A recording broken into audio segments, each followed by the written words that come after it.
ಭರ್ತಿ ಯಾಕೆ ಅರ್ತಿ ಇಷ್ಟು ಲೇಟ್ ಆಗ್ತಾ ಇದೆ ವರ್ಕ್ ಮಾಡೋದು?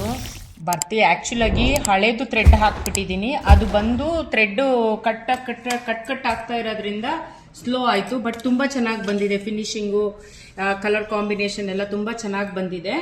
ಸೊ ಇದು ಹಾಕಿದ್ದಾದ್ಮೇಲೆ ಇವಾಗ ಕಟ್ ಆಗದೆ ವರ್ಕ್ ಆಗ್ತಾ ಇದೆ ಬರ್ತಿ. ಈ ಆಯಿಲ್ ಹಾಕಿದ್ಮೇಲೆ ಇದು ನೋಡು, ಆಯಿಲ್ ಬಂದ್ಬಿಟ್ಟು ಒಳ್ಳೆ ಜೆಲ್ ಥರ ಇದೆ ಆ್ಯಕ್ಚುಲಾಗಿ, ತುಂಬ ಚೆನ್ನಾಗಿದೆ. ಇದು ಯೂಸ್ ಮಾಡಿದ್ವಿ ನಾವು, ಇವಾಗ ಸ್ಮೂತಾಗಿ ವರ್ಕ್ ಆಗ್ತಿದೆ ಬರ್ತಿ.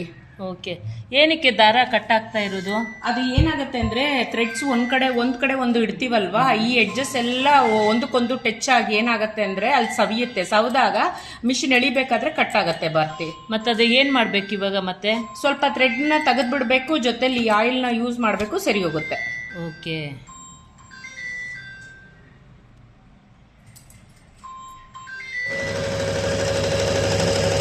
ಇವಾಗ ಸ್ಮೂತ್ ಆಗಿ ರನ್ ಆಗ್ತಾ ಇದೆ ನೋಡು ಬಾಕಿ.